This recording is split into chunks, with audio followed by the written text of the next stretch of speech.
Good morning, everybody. Jim Feist and Money Mike, the Machine. Mike, good morning.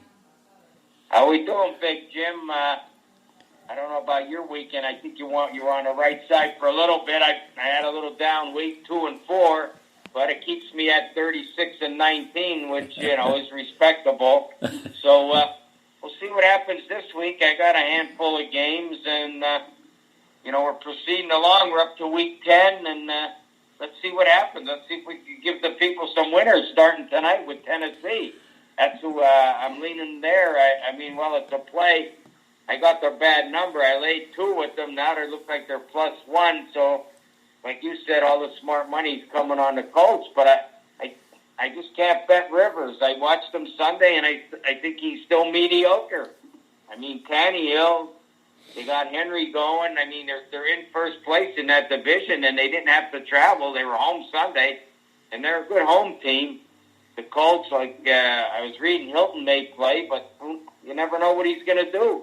Rivers still got to get him the ball because Rivers is a statue back there, so I would think they'll put some pressure on him. I hope Vrabel has a good game plan for them tonight, and we're going to go to Nashville, the country music town. So I'm going with the Titans, buddy. Okay, well, I can't explain the money, but the public is all over Tennessee. But the big money is coming on the Colts. I don't have an explanation for it. I know T.Y. Hilton is coming back, and I know that means something, but it shouldn't move the number like it has. 2.5 up to 1.5 on the other side now. So I don't have an explanation for it. Maybe I'll get one later. Maybe I'll pick up some information. But that's all I know is that's a large move. But we can go on to the Sunday card. We start off with a real mess with the Pittsburgh Steelers. There's so many of these guys that are, they're in the COVID protocol, and they moved the game to a later start on Sunday, and I assume they're planning on playing it. But I look at this game when it opened 9.5. I like the Bengals, but now there's no line on the game. I would lean with the Bengals myself. It's no play. I know you got a good number with the Bengals, and I don't blame you. Anything over 7, I think I would take, because sometimes these teams with the virus, they got to get tested every day. So come Saturday, if the test is good, then they'll play Sunday. But it's a division game. I would just lean with the Bengals, over a touchdown. The Steelers play up and down. Last week they played down to their competition with the Cowboys and could have lost that game, so we'll see. Do they get motivated this week against the Bengals, who they've had their number for many years? I guess we'll wait and see what happens, Jim. Yeah, we will. It's going to be, you got Pittsburgh, Roethlisberger's got a couple sore knees, the COVID protocol, all that stuff. Who knows what's going to happen here. Washington had a terrible injury to their quarterback again.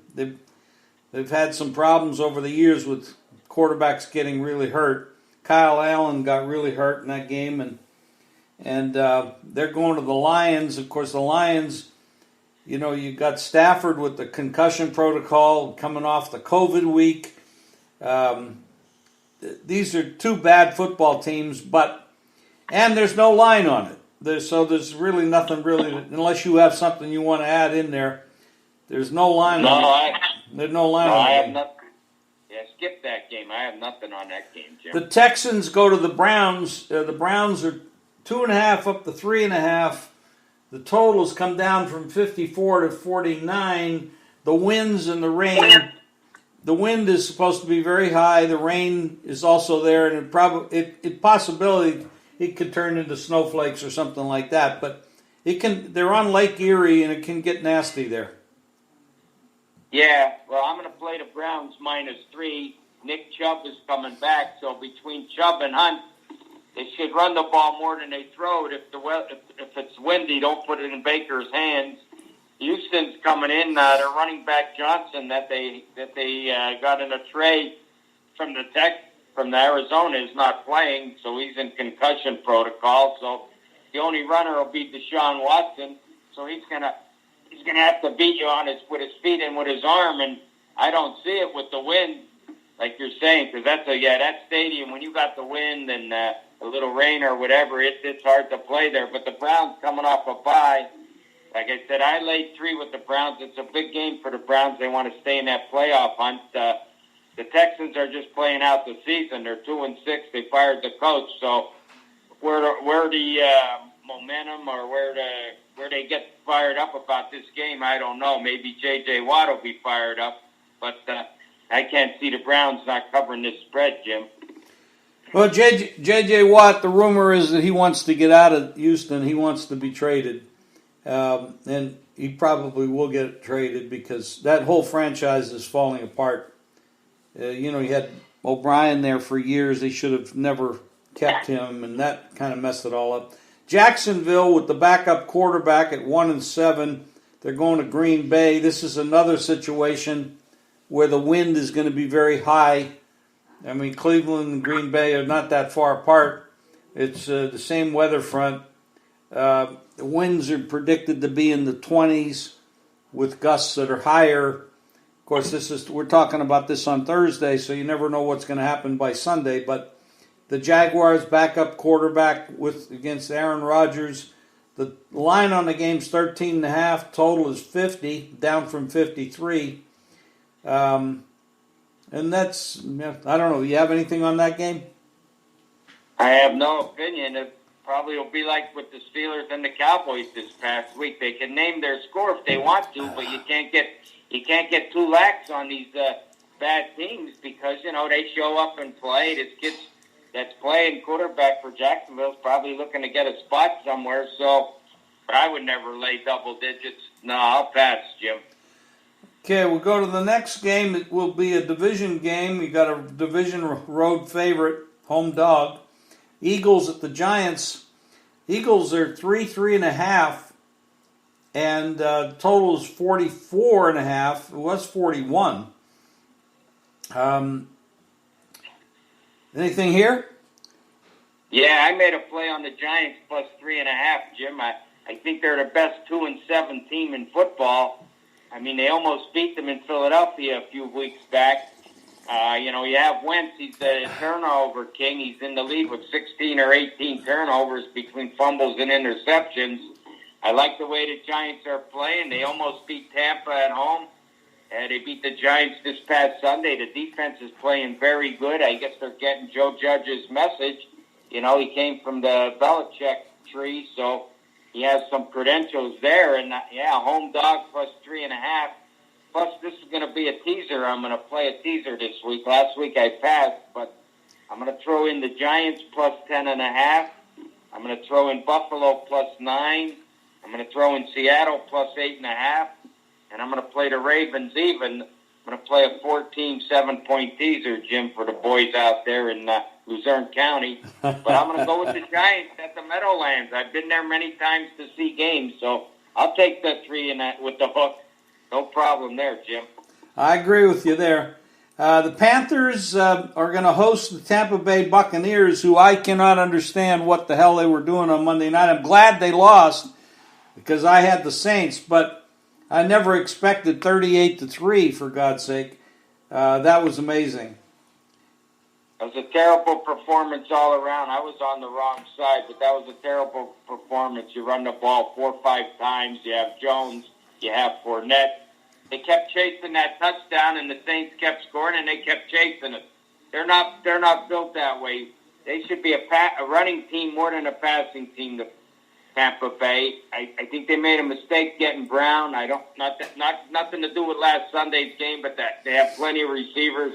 I didn't think they need Antonio Brown in the locker room, but we'll see. Maybe Brady will regret doing this because I'm sure he was involved in this. But the only way I play Carolina is if McCaffrey was playing, and we know he's supposed to sit out. Even though Bridgewater is a great covers the spread as an underdog, but a lot of them games came when he was with Minnesota and some with the Saints. It's only been this year with Carolina. I mean, I was on them last week with 11, and they covered the spread. But McCaffrey had a big game. But without that kid in the lineup, you're going to go against Brady coming off a loss. I'll just pass on this game, Jim. Yeah, I lean to the Panthers in any case because I like the way they're coached. I think there might be some. I don't know this, but there could very well be internal problems on this Buccaneer team. There's some very strange consistency from them. The Giants almost beat them Monday night, but I will say this: they were coming off a short week, and they were playing a pretty good team in the Saints, and that's not a good formula. So I lean Panthers, but I'm going to wait and see. I might get a better number. I see some sixes right now. I like the 6, but who knows? Public might come in and push that game up, and I'll grab a 7. That's what I'd try to do with that. The Broncos at the Raiders. That's a game here in Vegas. And the Raiders are 4.5 or 5, mostly 4.5s over the Broncos. Well, I'm going to pass on this game. I had the Raiders the last 2 weeks. They beat the Browns. They beat the Chargers, so I got a little money with the Raiders. But when are they a 4.5, 5-point favorite? You know, that's a big number for them. I know Denver's playing mediocre. You know, that Drew Lock, he's trying to become an NFL quarterback. We'll see what happens here on Sunday. The Raiders, if they play, you know, their game, they're capable. Carr's having a good year. I like the way they're playing the Raiders. So, but it's a pass for me. That's not a game I like. Okay, now we go to the Bills, who just annihilated a very bad defense, Seattle Seahawks. Unbelievable how poorly they played. The Bills are at the Cardinals, and the Cardinals are now 2 or 2.5 point favorite in that game. Well, I took the Bills +2, and I used them in a teaser +9. I was on Arizona last week, and I don't think the play calling was real good in that game. They had a 7-point lead. They lost it. Then they need a 3rd and 1, a 4th and 1. They ran a couple bad plays, I thought. Their defense is not that good. The Cardinals are a good underdog team. When they're favorites, I got to fade them. So I think the Bills now, they had that 3 game where they were so-so. They lost to the Chiefs. They weren't playing so well, but maybe they found a little something last week. I don't think Josh Allen should have a problem throwing the ball. He's got all his receivers. They're healthy. Brown, Diggs, whoever else they have. I mean, they have players. They got a little running game. I think they're a good play in this spot +2 because, like I said, Arizona's a good dog team, not a favorite. I'd agree with that. The Seahawks at the Rams. This is an interesting division game. The Rams are coming off the bye. Last time they played, they lost to Miami. The Seahawks got annihilated last week. Russell Wilson, he's being asked to do too much. He's pressing. He's trying to do too much. That's what happens when you don't provide a defense. You're averaging 35 points a game, and you can't win. That means your team isn't doing its job on the defensive side. They gave up 44 points last week to Buffalo. Buffalo's a good team, but they're not a team that should be scoring 44 points. And that was an annihilation of their defense. The Rams are open 1.5. It's 2 in some spots, 1 in others. It's pretty much 1 to 2 somewhere out there. And the big game here in this division.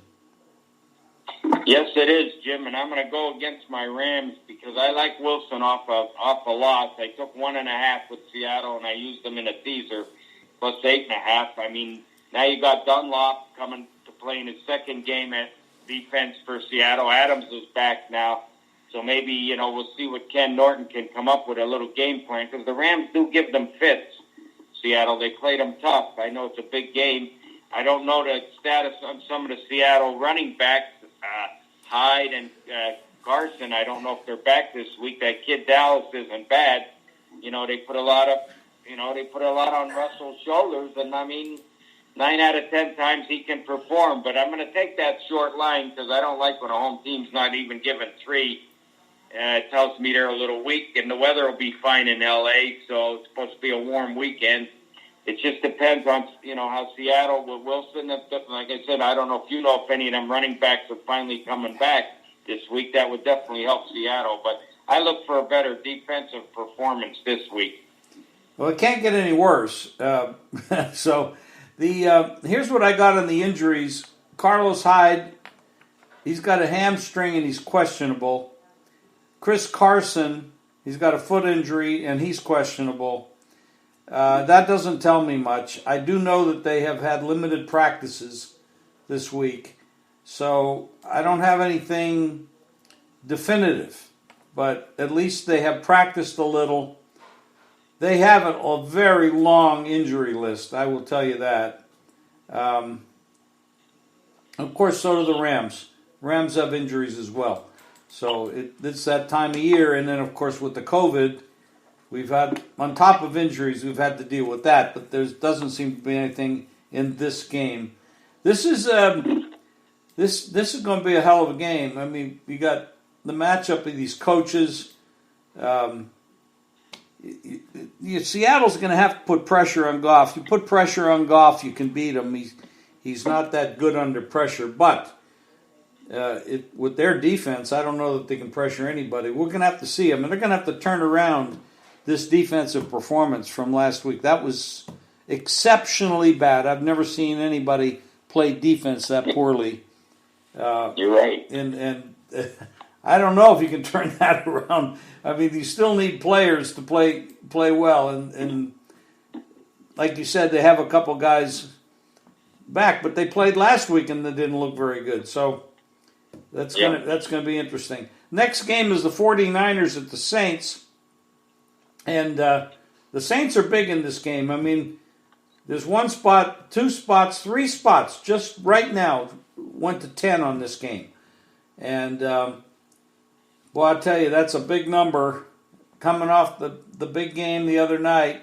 But I'll tell you, San Francisco has had its problems this year. Garoppolo's out. I don't know if that's a big loss or not. He hasn't been all that sharp. But their wide receiver, Trent Taylor, he's questionable. They got some guy, Kittle is out. That's a big loss. Mozart's out. That's a big loss. You got the Saints. Let's see what the Saints got here. Saints have defensive back, defensive tackle. Hardy and Rankins are both out. Fowler, wide receiver, is out. I mean, it's like a mash. You know, these teams are like mash units. But San Francisco is probably one of the most injured teams in football right now. And of course, they have a backup quarterback playing. So that's why you're seeing 10s.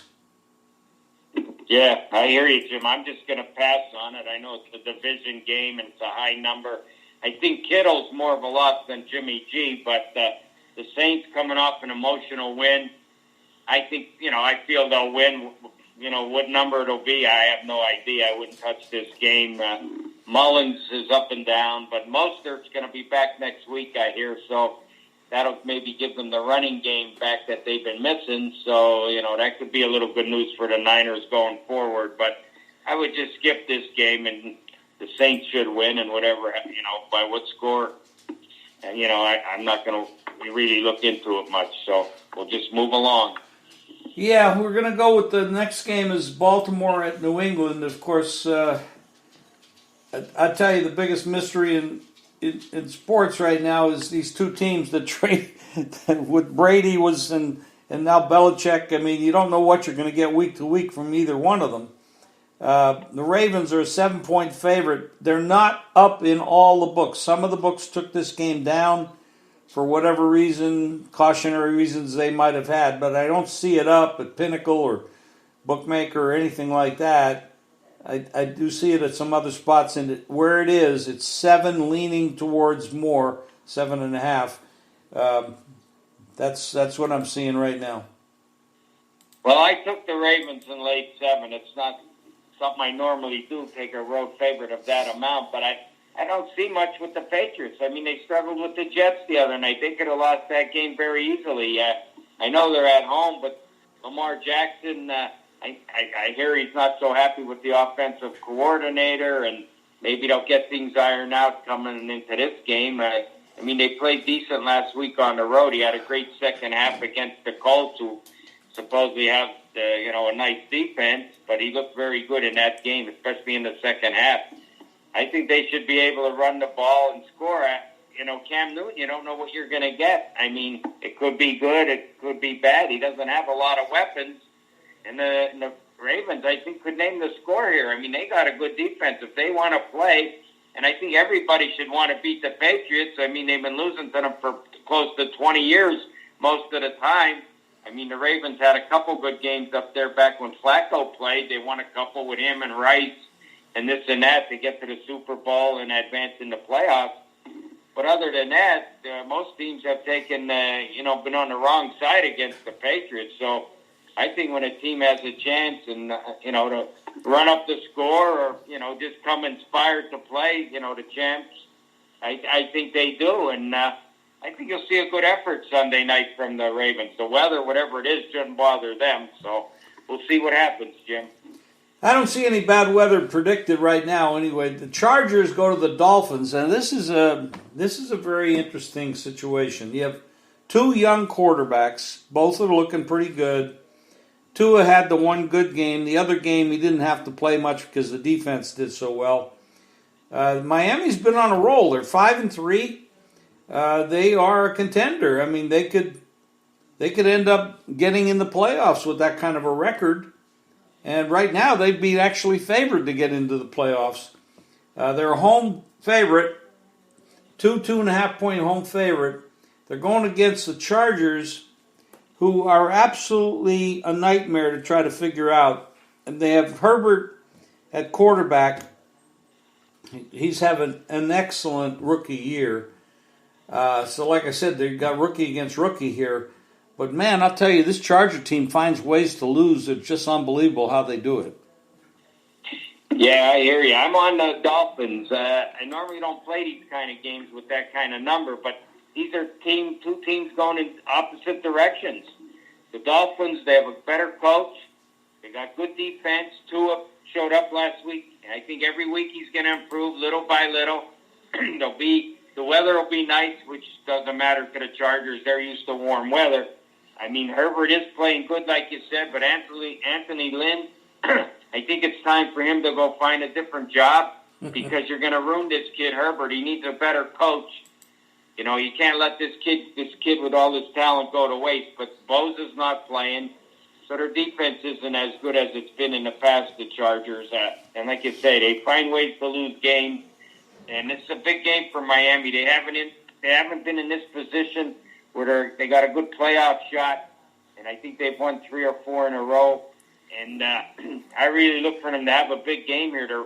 I don't think their running back Gaston is back, but they ran the ball last week with Edmonds. No, not Edmonds. I forget who their running back is besides Tua, but he has receivers and all. And I think this is a good spot for the Dolphins. They're getting a team traveling west to east, and a team that, like I said, is going in a bad direction. They just find ways to lose. How could you play them? I can't play the Chargers. Not the way they're playing. It's hard to ask them to win a game when they they find ways to lose everything, and you're only getting 2 points. Now, if the game was 4 or 5 or 6, it'd be easy to take them. But at this, you're saying you got to win the game. And Anthony Lynn versus Flores. The big coaching mismatch based on what I've seen so far. I'm not trying to knock Lynn. I mean, he's put the team together. They're able to play well and get leads, but something happens at the back end of these games where they just absolutely don't get it done. So Miami has a coaching edge, in my opinion, and that might be enough to overcome a 2-point favorite. Now you go to the Monday night game, Minnesota at the Bears. This is a division game, which is very big. By the way, division home dogs have had great success this year.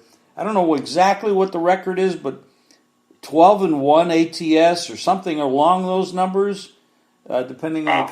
It's pretty.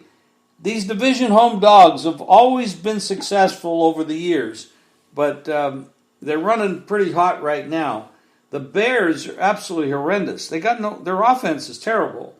But we have to remember the Bears did beat Tampa Bay here a couple weeks ago, and when they were a division home dog, or not a division home dog, but a home dog.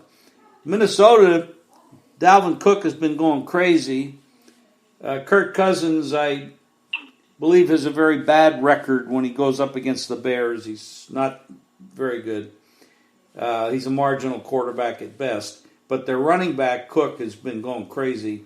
And you've got Minnesota 2 or 2.5 point. Actually, no, I'm saying I got to correct that. 2.5 or 3 point favorite. All right. Well, my play's the Vikings. This is my 8th and final play. I'm going to lay 2.5. This is a play against the Bears offense. I mean, I've watched them. I've won some money with them. I've been on the right side when they beat Carolina, when they covered with the Saints. I was on the wrong side last week with Tennessee. They're just, they just don't know how to move the ball. I was on the wrong side of them when they played Tampa Bay because I figured Tampa would go in there with Brady and win. But Cook's red hot right now. I had the Vikings when they went into Green Bay and win. And if you could go there and win, I know the Bears play defense, but boy, they have no running game. Montgomery, I believe, is out this Sunday, and I'm pretty sure he has a concussion. So, I mean, Nick Foles isn't going to run. So, where are they going to go in this game? When they were 5-2, they were a false 5-2. Now they're 5-4. Now they're getting back to where they should be, I think. And the Vikings were a 1-5 team or whatever, and now they're making a comeback because we knew Zimmer would somehow turn this around. They lost some players, but they still got talent, and he's a better coach. And I know what you said about Cousins, but in prime time, he's not at his best, and maybe against the Bears isn't his best team to play. But they're looking to turn the season around, and I just can't bet a team that has no offense, Jim, even though they're at home. Well, I get more involved with totals than you do, Mike. I don't try to pick a side in every game. There's something, if I have pros and cons, I look at the total strongly. Last week I was 4-0 in totals, and that's one of the reasons I don't play a lot of contests because they don't put up totals in these contests. But I like the under in this game. I think you're going to see a big effort by the Bears.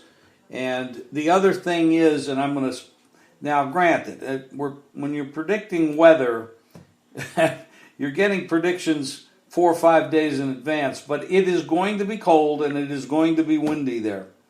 And it's kind of the same environment that you're getting off of the, where the Browns play and the Packers play up in that part of the world up there. It gets a little chilly and the winds can pick up and it can get nasty. So I bet that game under 44. It's down a little bit right now. So that's my play in the game.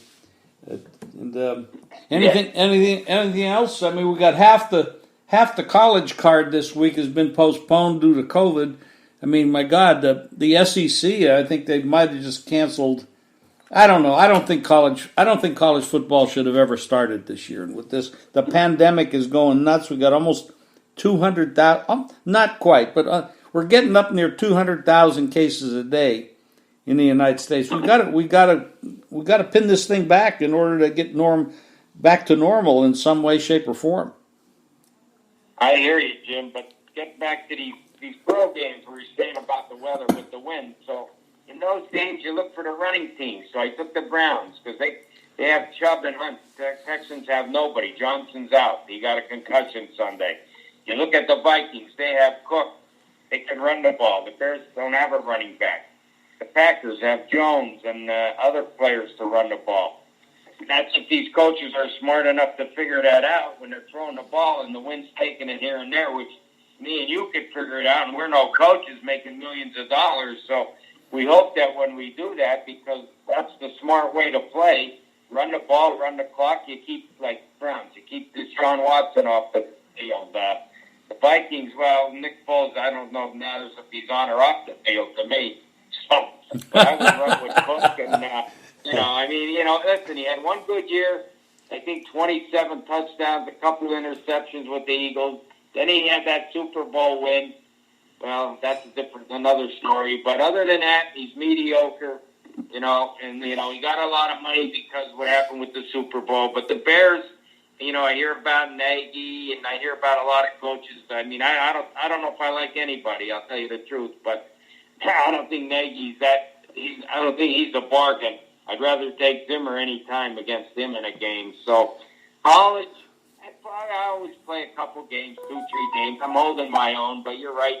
The season, all these kids being together, you know, and then they're at college and they're mingling here and there, and there's a lot of cases coming down and this and that. But you know, it's tough for them. Should they have started? Now we've got college basketball, essentially going to start sometime this month with a limited schedule of maybe 20 games. So maybe that's not bad. They're not going to play their usual 30 or 31 games, and we'll see how that goes. But I did have Notre Dame last Saturday night because I didn't like Clemson without Lawrence, and they still almost beat Notre Dame. But I'm just saying I had them. I split for the day in college. Because college, like I said, I like to bet the bowl games, but I don't know this year how it's going to be, Jim. That's why I'm really focused on the NFL, and you can tell by my record, you know, I'm having a good season because I'm not in any contests, and I'm more zoned in on this NFL. Well, 36-19 is incredibly good. You know, you 2-1 in wins over losses, and that's with a 2-4 week last week, which is, I think, your first losing week. You've had an incredible year. You've got a good insight to the sides and the teams, and I think you're going to do well again this week. I mean, why not? I don't play as many sides as you do. You got 8 sides this week. I probably have 3 at the end, but I might have 5 or 6 totals, which is where, you know, I do well with those. So we do what we do best, right? That's it. We try to pick winners, give them out, make some money for ourselves. If anybody's listening, I hope they've listened to us a little bit. If they did, they made some money. If they're not, well, you know, it's up to them. Everybody should do their own thing. Don't be enticed by anybody unless you know they know more than you, and me and you know a lot more than most of the people listening, I believe. So I would listen to us if I was a player, but it's up to everybody. It's their money, you know. We just want to cash our tickets, but we hope people take some of our advice and get to the window and cash tickets. I remember when I first got in the business 52 years ago, the first ad I ran, does a sports handicapper follow his own advice? And we do. We bet these things. We got real hard cash on this stuff every day, and it's not grocery money either. It's real money. So go out there and get them. We're trying to win. Yeah, this isn't for amusement only. We're putting big numbers down on these teams.